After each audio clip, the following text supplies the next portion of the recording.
Hello and welcome to the 2023 Crow Castle build videos. I'm Laku and today we have the most important build of them all, which is of course the waving build. And this is what is currently most recommended in the current meta of the game, and this is called the physical summon build. Now this build will get you going from the very beginning of the game up to hundreds of thousands of waves, and even after that you can just do some minor changes and go up to millions of waves. So you can't really go wrong with this build. Now we're going to go through the build like part by part, and then after that we are going to do a test battle and we are going to take a look at the results. So let's begin with the heroes, and from the top row we have Smith over here to repair your castle in case you need extra HP during the wave. Next to him we have Chrono to increase your game speed. Now Chrono might be a little bit heavy in your mana usage in the early game, so you can stick with the left hand side promotion, which is a passive game speed boost. And once you can handle the mana cost and maybe you get some cooldown items for this guy, you can change to these promotions down here. And third we have the Dark Ice Wizard for your crowd control, freezing the units, and set him to air so that he can freeze the Zeppelin mini-boss. On the second row we have one of the main damage dealers in this build, and that is the Stone Giants. Now these guys are an absolute powerhouse and they will only get stronger the further you get in the game. Especially when you can get some +1 summon unit items for these guys, these are really good asset in your build. And next to them we have the Angels, and the Angels will provide you a little bit of extra air support, and also when you promote them to the right hand side promotion, their passive effect will also increase the movement speed of your human type units, and this means your Giants. So it means your Giants will become more powerful and a little less sluggish. And third we have another one of the main damage dealers in this build. This is the Sniper, also set to air to give a little bit extra damage to the air monsters, and his ballistas will also be a great damage dealer to the monsters in the waves. On the third row we have Dorothy, and Dorothy is not a physical type of unit, but instead we are promoting her to Poison Path, because in the Poison branch the skeletons will give a debuff on the monster's defense when they hit them, so she will work more as a support type of unit. You can equip her with knockback items and such. And the reason we choose Dorothy over other witches is because her own passive boost will increase the skeleton's attack speed a little bit. You can set her to boss to help kill the boss monsters a little bit easier. Next to Dorothy we have another crucial part of this build, which is the Slingers. Slingers will be great for your dealing that little bit extra damage, but also as a crowd control unit you want stun and knockback on these guys. And they also increase the attack speed of your human type units, so this is also a really important part. So again, human type units, they increase the attack speed of your Giants, making them more and more powerful. So these guys also serve the purpose as boosting up the Giants' attack. And third we have Dark Elf, and she will be one of the healing units again in this build. And if you feel like you don't need 2 units to give you healing, like we have Smith here already, or you have purchased the 13th hero slot, you can take in Dark Assassin as a support unit early on, because of the critical damage debuff he gives to monsters. And now on the final row we have really important dudes. We have Dark Necromancer, decreasing defense of all the monsters in the waves. This is really crucial part of pretty much all your builds. Don't sleep on this guy. And next to him we have the Pure Wizard, who reduces the cooldown on everyone, and also his passive ability will decrease the cooldown on the heroes on his left and right side, so make sure you stick this guy in the middle section of a row. And next to Pure Wizard we have the Dark Bowmaster, another one of the main damage dealers in this build. She will be set to air to help you with the air monsters again, and also she's a great boss damage dealer. Now, if you feel like you don't need any help in air, but you are struggling with boss monsters for some reason, you can switch her up for boss as well. For the leader we have Edward, and Edward is really the obvious choice here because he's physical, his summons are also physical, and his passive gives units attack +10% on the field, which will also boost your Giants again a little bit further, giving them that little extra damage. Also, Edward is really good for damage, and he's gonna be one of the main damage dealers in this build as well. So next up we have towers, and we have the golden tree here, but if you need more crystals you can also use the crystal tree promotion. The tree will give you gold even when used in free Autobattle mode, so that's why it should be included in here. And next to it we have the frozen tower to give just a little bit extra air control. And on the bottom row we have the answer to all your mana problems. We have the mirror to duplicate a tower. It maxes out at level 99, so it should be pretty easy to max out. And next to him we are mirroring the death worm, the first worm tower in your towers list. And when combined with the mirror you will have 2 of these worms, and they will both be stealing mana from monsters to hit, and this will be really great for your mana recovery. So if you are struggling with mana, just keep upgrading worm a little bit and you will have no more worries with that. And for your castle parts, we have in the bottom we have the stone castle to boost up your physical type units attack, and this should be pretty obvious source in a physical summon build. It also maxes out at 99, so it should be easy to max out. And on the top row we have the shield castle, boost your castle defense, also maxes out at level 99, so it should be pretty easy to max out. And the remaining 2 slots can be filled with whatever you have the highest level towers in here. For example, Ballista could be a pretty decent choice. In early game they provide you with some pretty decent damage, but the further and further you get into the game, the damage will become less and less significant, and in the end you will end up just taking them off completely. So just pick 2 of your highest levels and go with them. Well, what about buildings then? Well, there's really not much of a choice in here. We have the hero guild to boost up your hero's damage. This should be pretty obvious choice.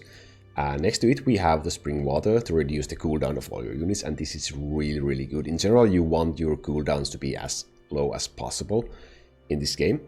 And on the third building we have the bar, which will increase the amount of human type summoned units by 100%, so basically it will double some human summoned units. And human units you have in this build are the giants, again a great damage boost to them. Also the slingers and the angels will be doubled. And for the altar, you basically have 3 options here, I guess. The healing altar is probably the best if you use it in Autobattle mode, like if you need that little extra emergency healing for some reason. But you can also, in early game, you can try to use Altar of Tower for tower passive attack boost up the worm attack a little bit, or you could take the tree for the passive experience boost, but experience in this game is pretty much useless, so not really much of a point taking it here. I would pick the Altar of Healing to give that emergency healing in case it's needed.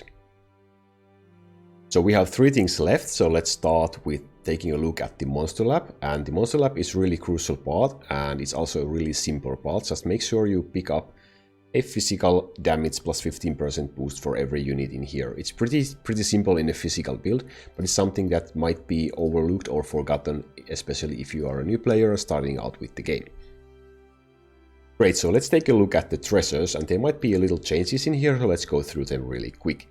In the weapon section we have the only weapon that will increase your hero's damage output, and that is the Torn Bow. It will increase the critical chance of your heroes by plus 5%. And of course we have the Worthless Coin here, because this is a free Autobattle build and Worthless Coin is required in order to activate free Autobattle. Then we have the Power Glow, the best damage increasing treasure in this build you can have. And we have the Whip and the Iron Wheel to increase the colony gold income you get, because in the free Autobattle build you are not getting any gold from the waves except from the golden tree, so you want to boost up your colony gold income a little bit. And these 2 treasures will help. If you want to take one of them off, take the Whip off first. And well, what kind of changes do we want to make in this treasure section then? Well, if we need more damage, we can take in the Sharp Arrow to increase the critical chance of our heroes. Or if we want to make the waves go a little bit faster, we can take in the Horn to make monsters appear faster, which makes your waves a little bit faster. And another way to make your waves go faster is to use the Devil Horn. And in the late game you will be using this all the time. If you're just starting out, you can try it out for now, but if you can't beat it, don't worry about it, you will get there eventually. But it will increase the pace of your waving huge time. And now finally, before actually going through a battle, we have the skill tree left. And in the skill tree, we are going up with the physical path. If we went down with the summon path, our other physical units wouldn't get any boost. So your Dark Bowmaster, your Sniper, and your Dark Elf wouldn't get any boost. So we are going up to boost everybody. And this will be really, really strong build for you. Now the first part is pretty straightforward. Just your first 4 points go up to the Shield node over here. And as your 5th point, pick the Blood node. And this might sound a little bit scary that you are using your HP to use skills, but you get 10% more damage out from it, so that's far outweighs the negative thing of your HP loss. After that we go up these attack speed nodes, and then we take these 3 nodes for your archers. And after that we have kind of 3 options where we want to go. Like what we want to do first, we will end up doing them all. But you can go and pick up the sniper nodes over here, all of these 5. Or you can go up 1 and pick up the sword node over here to increase all damage in your overall build. Might be the best choice to start with that. And the third option is to go to the right side to get these nodes for your Dark Bowmaster. But in the end you will end up getting all 3 of them. So just pick whatever you feel like, and remember you can always refund individual skills if you feel like you did a mistake and want to go the other way. This node over here will not be used because it boosts Town Archers and they are not used in this build. Also, these 2 nodes over here will not be picked because we will continue going up with 3 instead. So after taking the sniper nodes, the bowmaster nodes, and the sword node, go up again and pick up these critical chance nodes over here. So this branch over here, you will unlock all of them. And after that we continue going up over here. And then we can take the increased attack speed for your elf if you're using her in your build. And after that we pick the right size and we go up here, here, here, here, and here. And then we have 2 choices. We go left or we go right. We go left first, we go over here, and then we take the bow nodes, and the archer trio applies to itself buff to buff your Dark Bowmaster and your Sniper and your Elf. And after that we go right, so we take these nodes over here, and we take the sword node to make your sword users become more powerful.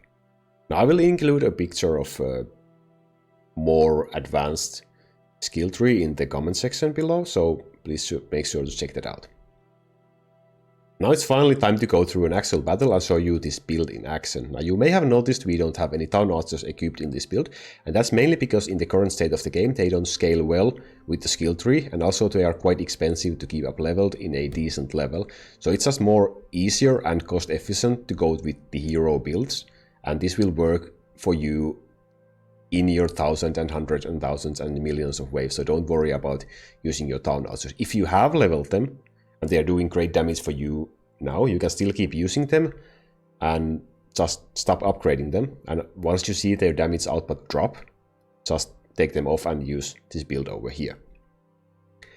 Now, when you look at the results, we have the 4 main damage dealers, and the damage output percentage may differ a little bit way by way, but these are the main 4 heroes and leader dealing damage in this build.